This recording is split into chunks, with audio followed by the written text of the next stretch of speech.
Welcome to Wayne's Old Time Radio Page channel. I'm Wayne, your host. These programs are brought to you by support of our listeners. You can give your support at Patreon or PayPal, either one. There's clickable links in the description below. Thanks for your support and enjoy the shows. If you'd like for me to get you a shout out, there's a link to PayPal in the description below. Leave us a donation. We'll get it up here for you. Just tell us who you want it to. You, a friend, a girlfriend, a wife, spouse, whatever. And we'll get it up here. From the Mutual Studios in Washington, I'm Fulton Lewis, and that's the top of the news as it looks from here.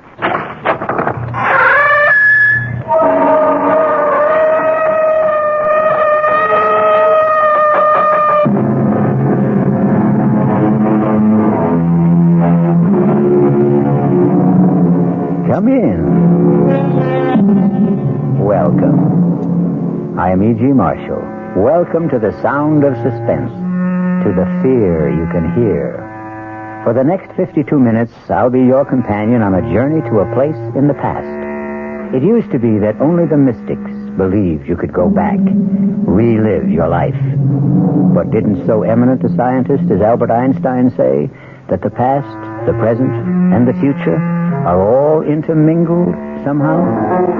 Then why should we question a gentleman named Spencer Chadwick, who is asking a very vital question? Inspector, do you believe a person can do it again? Do what again? Go back. Where?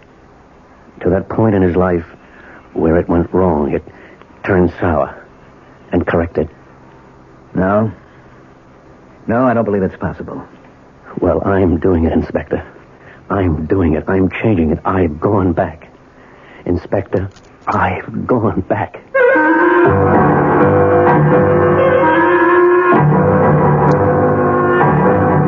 Our mystery drama, You Can Die Again, was especially written by Sam Dan and stars Richard Mulligan. It is sponsored in part by Anheuser-Busch Incorporated, brewers of Budweiser. I'll be back shortly with Act One.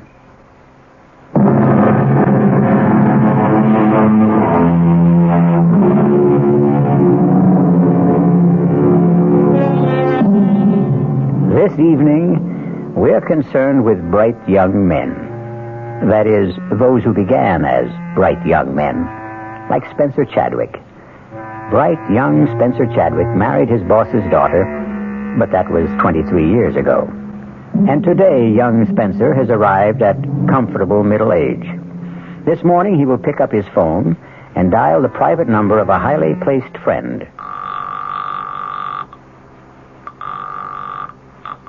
Chief Inspector Faraday's office, Sergeant Milrose speaking. Sergeant, this is Spencer Chadwick. Oh, good morning, Mr. Chadwick. Connect you right away. Spence, I hope you're not calling to cancel our golf date. No, Martin. I'm calling to tell you I murdered my wife. I won't believe it, Spence. I can't believe it. Marty, look at her. She's dead. I see she's dead, but I won't believe you killed her. She's been stabbed, Inspector. Yes, Sergeant, yes. And that's the knife, Marty. Now, Spencer... You'll surely find my fingerprints on it. What's that bruise on your head? We had a fight. She hit me with the candlestick. Inspector, a glass door here leads to a terrace. It's been broken. Spence, an intruder, a thief. Did he slug you and kill Margaret? No, I killed Margaret. But that broken door... She tried to get away. I dragged her back into the room. Whose place is this? Mine. I didn't know you had an apartment downtown. I've been staying with a girl. Spence, you're talking to me, your closest friend, Marty Faraday. Excuse me, Inspector. Shall I start the routine? Yes, of course, Sergeant. Are you going to arrest me, Marty? I have to. I'm ready to go now. But I'm not ready to go. Look, I can't believe what you're telling me. I can't even believe you were cheating on Margaret. How can I believe you killed her? You've been a policeman for 25 years, Marty. Do you still have illusions, faith, ideals? If I do, it was because of people like you and Margaret.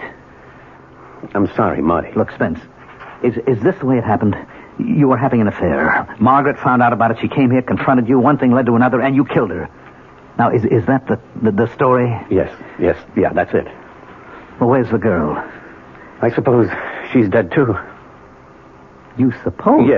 Yes, we can say she's dead. Well, how did she die? I killed her. What? When? Oh, a long time ago. A long time? Spencer, you're not making any sense. How could you have killed her a long time ago if Margaret confronted the two of you here today? I don't know. I don't know. Now, just arrest me, and don't ask me any more questions. I have to ask, Spence. I can't accept what you're telling me. Now think. How could you have killed her a long time ago? Or did she kill me? Spence, please, tell me what happened. It doesn't matter. Look, I want to help you, Spence. I'm your friend. You know that. You won't believe me. Try me. Just try me. It's even hard for me to believe it. But it's true. Spence, sit down, will you? Will you just sit down and try to pull things together? Tell me what happened. What happened? It started one morning. It was 3 months ago. I came downstairs. Margaret was at the breakfast table. Morning, darling. Coffee? Thanks. Yes. Any mail, Margaret? Nothing worth delaying breakfast. Card from my brother. Where is he now? He had to put in for repairs at Pago Pago. That's Pengo. When is he coming home? Oh, next year, maybe. Or the year after, when he gets bored or tired or needs money or decides to get a new girlfriend or another boat. And he's 38 years old. And he'll never get anywhere. Don't say that. It seems to me he goes everywhere. Oh, his life and yours, darling, a study in opposites. You were born poor and you wound up rich. He was born rich, wound up poor. Dinner tonight with the Satterfields. What for? What for? Oh, my God.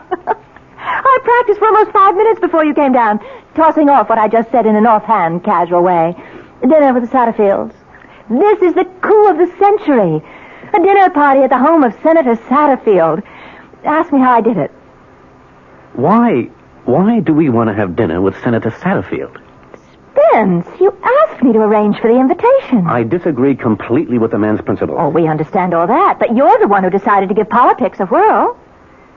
When did I decide to do that? Well, they say the sign of a really solid marriage is if the wife can accept jokes at breakfast.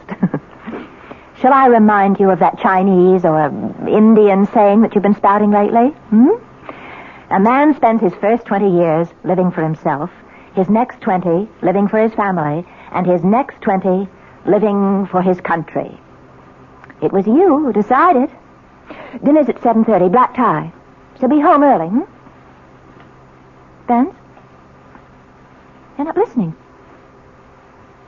Darling. Why are you looking at me like that? Is there something wrong? Who are you? What did you say? I said, who are you?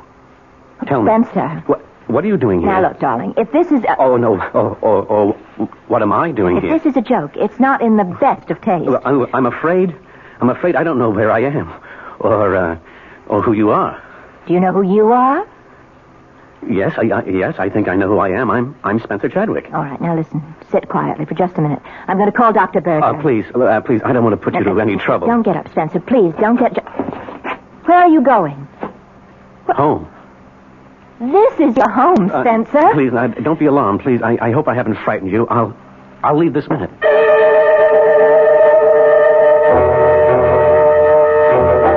You mean that after 23 years of marriage, you look at your wife one morning and you don't know who she is? Yes, Martin.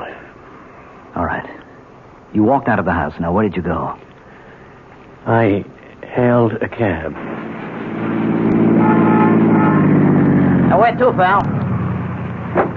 I don't know.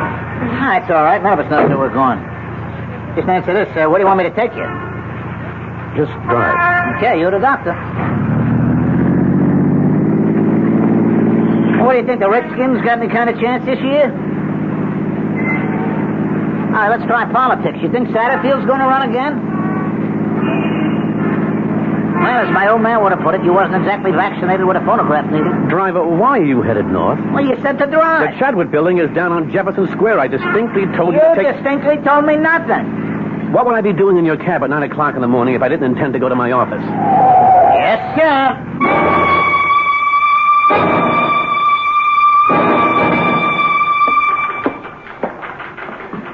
Good morning, Ruth. Oh, good morning, Mr. Chadwick. There's a Dr. Berger sitting in your office. Dr. Berger. Yes, Dr. Berger. Come in here, Spence. I don't have all day. Well, come in and shut the door. May I remind you that this is my office? 15 minutes ago, I received a call from Margaret. Margaret? Is she all right? About you. Me? I thought it important enough for me to stop off here on my way downtown. Hold out your wrist. Wait, why did Margaret call you? She told me about that little episode.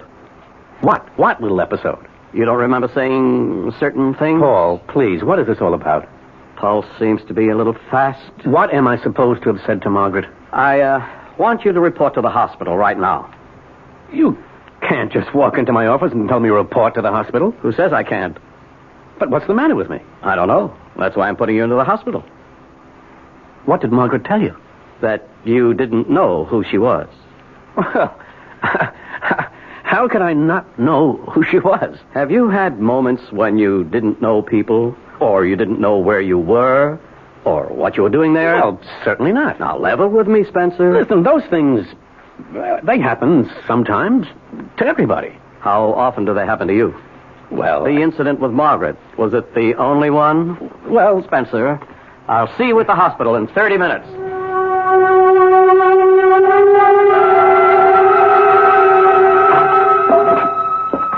Well, you did it. You're here, Spence. of course I'm here. I won't keep you an hour longer than necessary. Probably get you out by the end of the day. Paul, you do what's necessary. That's a good attitude.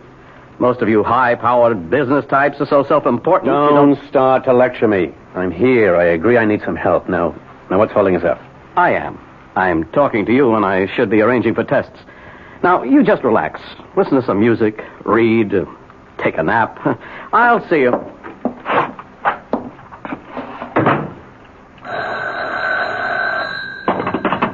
Hello? Spencer? Peggy? Is everything all right, Spence? Peggy, where are you? I'm at the apartment. Where else would I be? Tell me, are you all right? Oh, yes. Oh, yes. I'm certainly all right now. Oh, Peggy, I almost lost you. How could you lose me? It could happen. How? Dr. Berger, he could make it happen. But not now, not anymore. Do you know why? Why, Spence? You called me just in time. You warned me just in time. And I'm getting out of here this minute.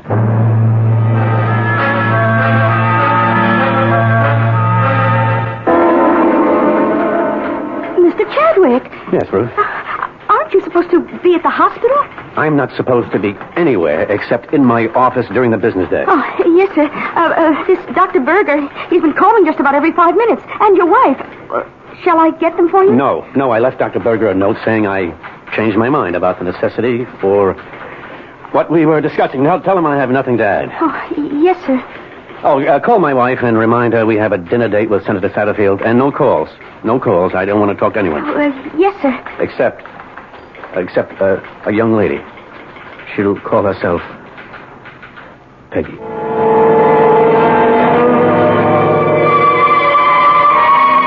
Well, for 23 years, you hum the same tune, and then, suddenly, one morning, you hear the music of a different drummer. A drummer named Peggy. Or is she a piper named Peggy, who will have to be paid? We shall return shortly with Act Two.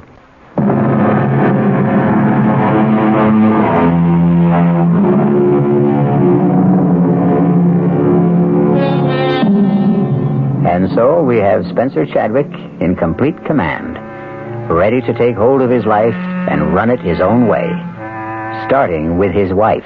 Spencer? Is that you? There's no problem. It's not even 7:15. I can be dressed and ready to leave in 20 minutes. Spencer, there is a problem.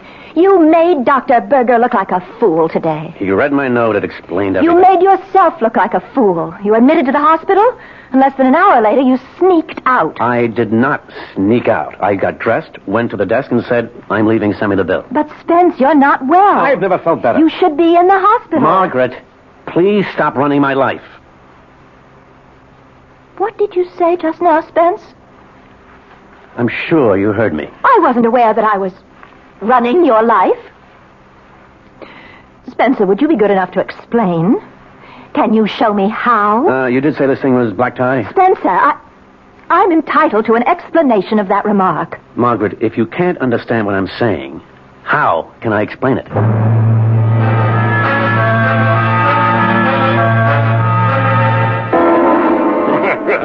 Quite a man, this husband of yours, Miss Chadwick. Some brandy? Yes, thank you, Senator. We need men like you in public life, Spence. Fellas with their heads screwed on straight. You know, I have an opportunity to recommend a man for a presidential advisory commission on... I don't think I'd be interested, Senator. I like your style, Chadwick. You play hard to get, but you do it convincingly. The public eats that up. No, Senator, it's not a pose. You see, sir, it seems to me that I've spent all my life working for other people. Serving others is the most richly rewarding profession a man can follow. That's if he happens to be a selfless person. But I never saw myself as a manufacturer of farm equipment. I wanted to study languages, the basic structures of human communication. An admirable calling. Margaret and I were going to leave for Tibet on our honeymoon, but my father-in-law became seriously ill. Somebody had to look after his affairs till he could get on his feet again. That was 23 years ago. He never did get back on his feet, and I never did get out of his office. But you transformed that little factory into the third largest enterprise. I know, Senator, I know. I did it for my wife, my in-laws, my employees, the stockholders. But now, finally, at length and at last, I'm going into business for myself. What sort of business? The Spencer Chadwick business. The let's please and amuse and excite and develop enhance Spencer Chadwick. Thank you for your offer, Senator, but there are many others who are more worthy, not to mention more willing.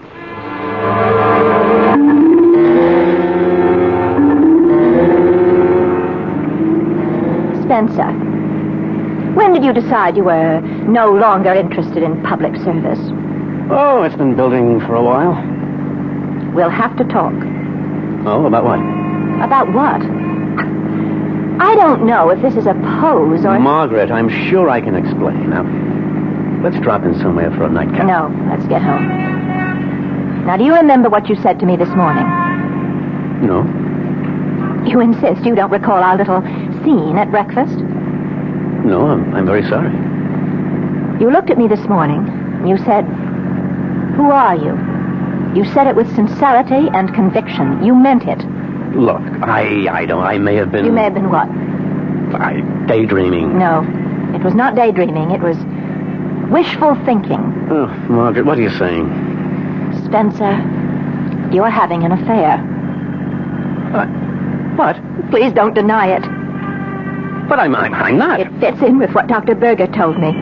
About what? When you say to me, "Who are you?" it means you no longer want to know me. You're trying to wish me out of your life. Oh, Margaret, I can tell you... Now listen, Spencer, don't try to insult my intelligence or yours.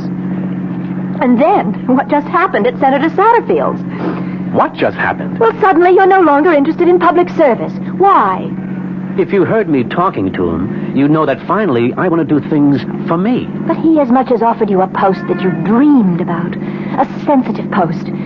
And you could become an important man nationally. You've spoken about it a dozen times. Margaret, I no longer care about it. Well, of course not.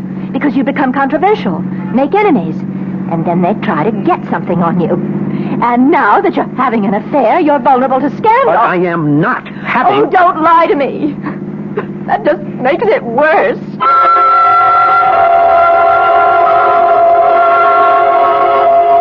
But you were lying to us, Spence. We know you were lying. We know about Peggy. Inspector. Yes, Sergeant. If you'll come into the bedroom, Inspector, I didn't want to move anything. All right. Now, sir, here are these pictures. Are these Peggy? Are they, Spence? Yes. Well, sir, if you look at the hairstyle, that went out 25 years ago. I'm no expert, but these don't look like pictures that were taken recently. Now, the clothes in the closet, skirts, blouses, dresses, are these Peggy's? Are they, Spence? Yes. The styles are about 25 years old. Now, here's a label in a skirt. It's a Lydia Carter. She was a designer who was fashionable 30 years ago. Well, Spence, tell us. I can't. Why can't you? I don't think I know how. Never mind how it sounds. Just tell it. Martin, did you ever think you could somehow get a second chance. To do what? To live your life over. To answer your question, no. Did you ever think you could go back to a point in time when you made a decision which changed everything for you?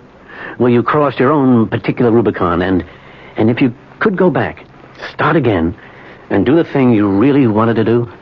To answer your question again, no. That's because you never regretted the course of your life. And you did? Are you trying to tell me that you did? Every day for 23 years. All right, Spence. I won't press you. No, Marty, don't put that sympathetic tone in your voice as if you think I'm some kind of nut. Look, you could plead insanity. Once again, Marty, I'm not crazy. Temporary insanity. Not for 1 minute. I asked you a question. Can you go back? Can you live your life over again? And I gave you my answer. No. But you can. You can do it. I did go back. Not for long. But I did go back. All right. All right, Spence, you did go back. And if I hadn't lost my head, if only I hadn't killed Margaret, I could have stayed. I could have started over.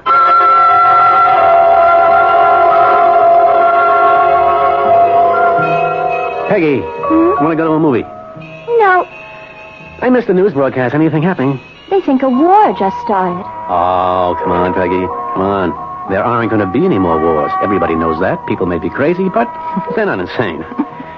Where? I think the man said Korea. Someplace like that. Maybe I didn't hear it right. Hey, if you don't want to go to the movies, what do you want to do? Sit home and just listen to you. Tell me about the trip you're planning. Well, first, don't call it a trip. We may never come back. It may take all our lives. Fine with me. And we may never find it. Great. What are we looking for? The origin of language. For instance, we say brother in English. German, Dutch, Scandinavian, so on, say a form of bruder. Same basic word. Latin, Greek, frater. The BR becomes FR. Russian, obrat. The differences are all in pronunciation. Okay. How did this one language spread so far and wide to cover so many different kinds of people? Arbeit. How? That's what I want to find out. And we will travel and study and research, and one day, maybe... Maybe what? This Indo-European language, it's only one of 30 language families. At one time, was there one single language, the mother of all? Was there? I don't know. One day, I hope to find out. You sure you won't mind scrounging around Europe and Asia? Oh, I've been to Europe and Asia. Ah, but not with a backpack. Not with a sleeping bag. I'm going to love it. Now, one thing must be clearly understood. At no time, regardless of the bind we may find ourselves in, shall we ever, under any circumstances, wire your father for money. Promise? I promise.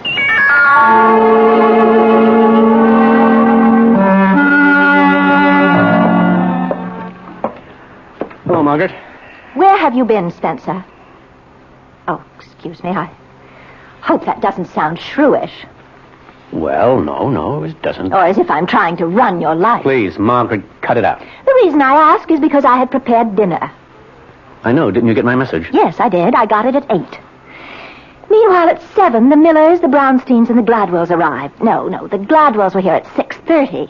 But why? You had asked me to invite them to dinner. And these are your friends, Spencer. I'm sorry, Margaret. I'm sorry. Yes. Well, if they were people I like, I would have been humiliated. This way, I was merely embarrassed. Well, I got through the evening. Somehow. Spencer, tell me. Who is she? Margaret, believe me, there is no... I start with the premise that it's my fault. Somewhere I must have failed you. I've gone wrong. But I don't know where, and I don't know how. Tell me, Spence. Tell me. Margaret, please, Margaret. Please, Margaret, what? Oh, Spencer, I've been happy. You've been happy. Our marriage, it's been the envy of so many of our friends. Oh, darling, has it been a lie? Have we been living a lie all these years? Do you want the answer? I demand an answer. The answer is yes, it's been a lie. Who is she, Spence? Who is she?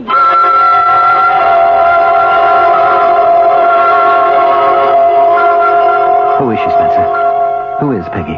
I won't tell you, Martin. I should say, who was Peggy? Inspector, do you remember some time ago you saw Mrs. Chadwick? It was on business, I remember. Oh, yes. Yes, I do. It had to do with a burglary, Spence. A burglary in your house. Believe me, Margaret, this is no bother at all. You see, I felt if I called the local precinct, I'd have police traipsing all about the place. It just isn't worth it. Well, what happened? Well, it's silly, but... Well, you know us. We never throw anything out. It's a sound idea. The worthless junk of yesterday has suddenly become expensive antiques. It's incredible. Yes, Margaret. All right, I'll be brief. We have a storage space where we keep old things, clothes, knickknacks, stuff that you say you'll throw out sometime. You never get around to it. You never do. And? Well, it's all been stolen. Stolen? It's missing. Well, it must have been stolen. I don't care about it, but it's just unnerving to consider that the house has been broken into. Well, send a list of the stuff to Sergeant Milrose. It's not important, but I feel that since a crime has been committed, it should be reported. Did I do the right thing? Of course you did, Margaret. That list. I gave you that list, Sergeant. It's on my desk, sir. I'm sure most of the items in this closet were on it. Spencer, you were the burglar. Technically, yes. She needed clothes, Marty. That girl, she's a fantasy. No, not Peggy. All right, look, for reasons that I may never understand, you feel you wasted your life. So you fantasized a way to go back, to start over. It was no fantasy. Sergeant Milrose. Hell, it wasn't. You were sorry you married Margaret, which all by itself proves that you're insane, Spence. You created this Peggy, and you had to dress her in the period of 25 years ago. There is no Peggy. This whole thing happened in your mind. Yes, thank you, Lieutenant. Yes, Sergeant? Sir, that was from the lab.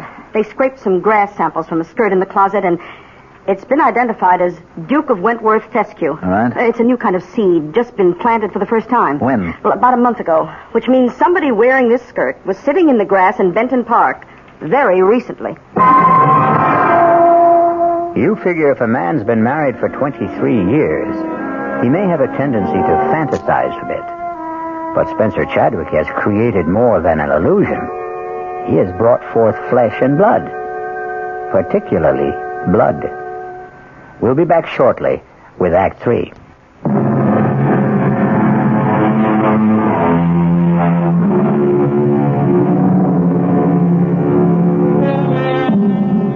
It was all right while Peggy was only an illusion. She was Spencer Chadwick's private affair. But a living Peggy, or even a dead Peggy, is a serious matter for Police Chief Inspector Faraday. Spence, make it easy for all of us. Tell me, who is Peggy? Or who was Peggy? We can find out, Spence. We can check with the neighbors, the janitor, circulate your picture in the neighborhood, ask people if they've seen you around with a girl. You'll never find her. Don't say that. It's virtually impossible for a person to disappear without a trace. I still say you'll never find her. Damn it, Spence, I can't get used to it. You and Margaret, and then you and this Peggy. How could you live with both of them? Didn't things get rough at home? Yes. Well, what brought on the showdown? Well, after a while, we couldn't go anywhere without Margaret seeing her. Come on, rockabye! Spencer, What? is that the girl? What? Who? That girl. She's been looking at you all afternoon. Oh, Margaret, believe me. Why don't you invite her down here? She'll have a better view from our box. Oh, Margaret. No reason we shouldn't all behave in a civilized manner. Introduce us. Margaret, I never saw that girl before in my life.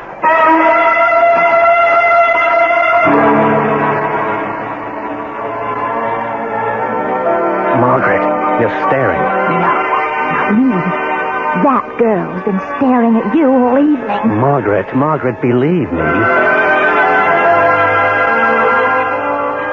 Wherever we'd go, there'd be no peace. She always suspected somebody. Last week, it even happened when we were playing golf with you and Henrietta. You're up, Margaret. I'd use a 3-wood on this hole, Margaret. All right. Oh, too bad. Well, you go up there and show me how, Marty. You rushed the shot, you lifted your head. I really don't care about golf. You made the date with Marty and Henrietta. We simply can't drop out of circulation. Spencer, that girl in the foursome behind us. Margaret, she's not the one. Spencer, where were you? I had a meeting. Oh, well, we progress. Used to be you didn't know, you couldn't remember.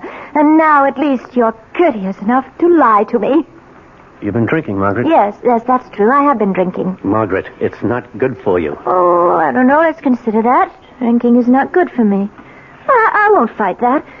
However, what you are doing, that's good for me, Although I must say you're treating me nicer these days. You started off by asking, who are you? As if you didn't know me, and now at least you don't ask.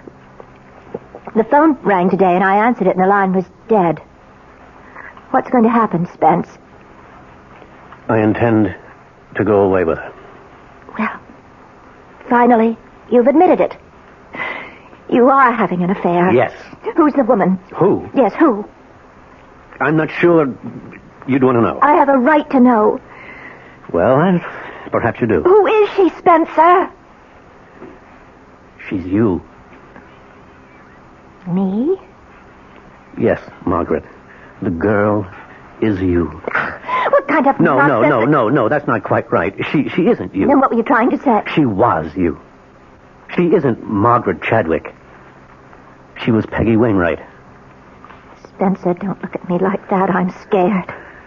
Do you want me to prove it to you? Come with me. Come with me right now. This is what Dr. Berbick was concerned about. Spence, it's no disgrace to have a breakdown. It's no shame to need psychiatric help. No. We're past all that, Margaret. Come with me. I want you to meet Peggy. Come with me. No, Spencer. You come with me. You come with me to Dr. Berger. You know, Margaret, people like you have one answer. Whenever you're up against something you don't understand, you have one answer. Whenever you're faced with something that's beyond your experience, you have one answer: see a doctor. That solves everything. That takes care of everybody. And it never occurs to you that yours might just possibly be the wrong answer. Now, why are you so sure of yourself, Margaret? Why are you so sure that I'm the one who's wrong? Come with me, Margaret. I want you to meet Peggy. Or are you afraid?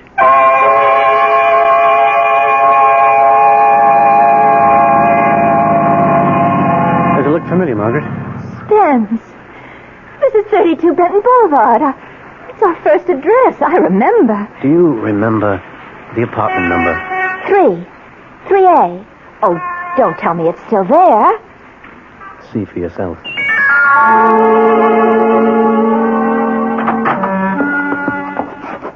Spence. How did you... Our first table. And this bronze candlestick, our very first wedding present from my brother. These clothes. My clothes. How did they get there? They're here because they're Peggy's clothes. Oh, look, Spence, the Lydia Carter skirt. Oh, you love me in that. Do you know that style's come back? I want to put it on. Do you remember what we used to do? We'd go for a walk. In the park. Dinner at Luigi's. We never had dinner at Luigi's. Oh, that's right. We couldn't afford it. And by the time we could, we weren't living here anymore. We stopped at the burger shop. What's tonight? Thursday. That means there's a free concert in the park. And then free dancing. Oh, let's go, Spence. Let's do it all again.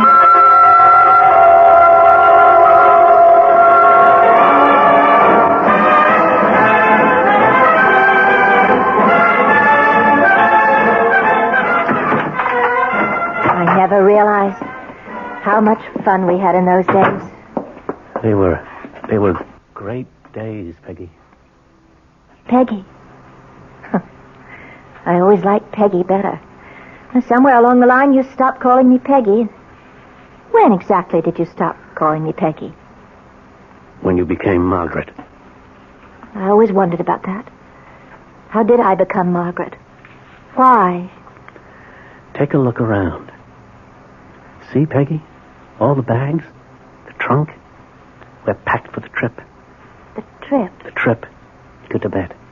Oh, yes. We were all set to go. Yes. You remember? Yes. As a matter of fact, you were a little bit sick from the shots, remember? Remember? Yes. And then the telephone rang. The phone? Yes, the phone rang. It was It was my mother. Yes, it was your mother. I remember. Answer the phone. Go ahead, answer it. You answered it that night. Hello? Yes. Yes, Mother? Oh, no. Yeah, all right. All right, we'll go there. Right away. What is it, Peggy? My dad. He's had a stroke. How bad? Well, they don't know yet. Oh, Spence, I don't think we can... I can't leave Mother alone right now. No, we won't. Oh, Spence. I knew you'd understand. That's when you became Margaret. That's when you were no longer my wife, but your father's daughter. Take off the skirt. Leave it here. Go home. It belongs to Peggy. Spence, what's the matter with you? I'm Peggy. That night was the start of it. The start of what? The start of a campaign to mold me into the kind of man you had in mind. The man who would enjoy the kind of existence you always had and always wanted. Safe, comfortable, secure. All you were asked to do was to help my father, who was deathly ill. Who else could have done it? My brother? It was supposed to just be a temporary arrangement. But it suited you, Spence. It suited you. I started making the kind of money your folks never dreamed of. I built an empire. I never wanted it. You wanted it. You wanted it so badly you stopped being Peggy. You went somewhere else. You became lost. But not me. I'm not lost. I found my way back. And when I got there, I found Peggy again. Now, take off that skirt and give it back to Peggy. Spencer, I listened to you. Now you listen to me. I've been listening to you for 23 years. And now we've come to the end. The bags are packed, and it's not too late. We're leaving for Tibet. Peggy and me. Peggy? Peggy? Yes, Spencer, darling. Spence, get this straight. I'm Peggy. Don't listen to her, Spence. She was always out to destroy you.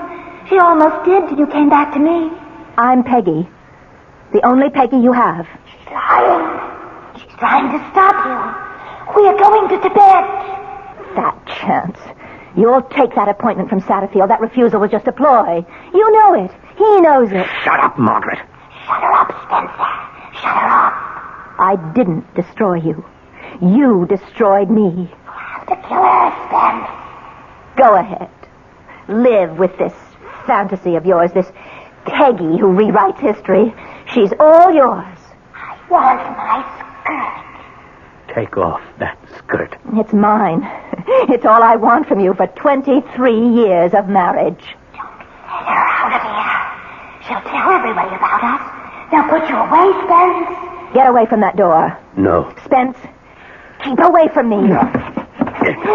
You won't get out that way. Spence, I warn you.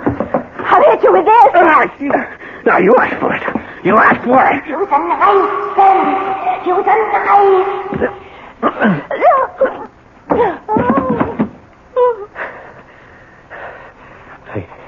Peggy? Peggy? Where are you? Peggy? You killed us both, Spence.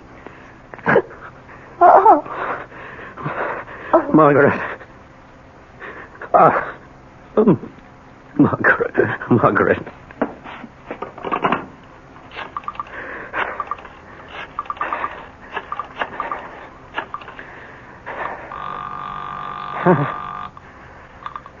Chief Inspector Faraday's office, Milrose speaking. Sergeant, this is Spencer Chadwick. I just murdered my wife.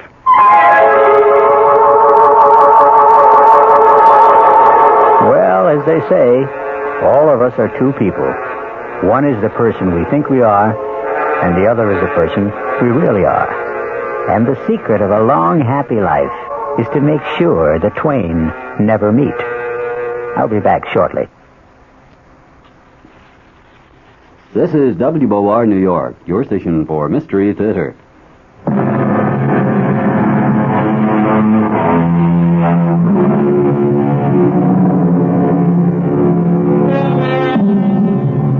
Well, the jury's still out. Oh, not on Spencer Chadwick. With him, it was open and shut. But on the basic idea, can you go back? Can you do it again?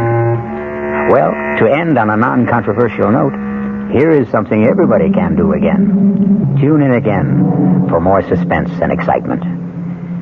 Our cast included Richard Mulligan, Mandel Kramer, Marion Seldes, Bryna Rayburn, and Gil Mack. The entire production was under the direction of Hyman Brown. Now, a preview of our next tale. You know what I'm going to do, Laurie? I am going to turn this car right around and head back to the city. Oh, no, George. Please don't. What's that? We all fall You hear something down. like singing? Ring a ring of roses. Let me open the window. A pocket full It's a woman of singing that old posies. nursery rhyme. Two. We all fall down. But what's that snapping Ring sound? a It ring sounds of roses. like a piece of leather. It sounds like a whip. George, what are you doing? I'm getting out. No, don't leave me, George. I'm coming with you. Wait. Okay, but stay close to me. Radio Mystery Theater was sponsored in part by the Kellogg Company, makers of Kellogg's Special K cereal. This is E.G. Marshall inviting you to return to our Mystery Theater for another adventure in the macabre. Until next time, pleasant dreams.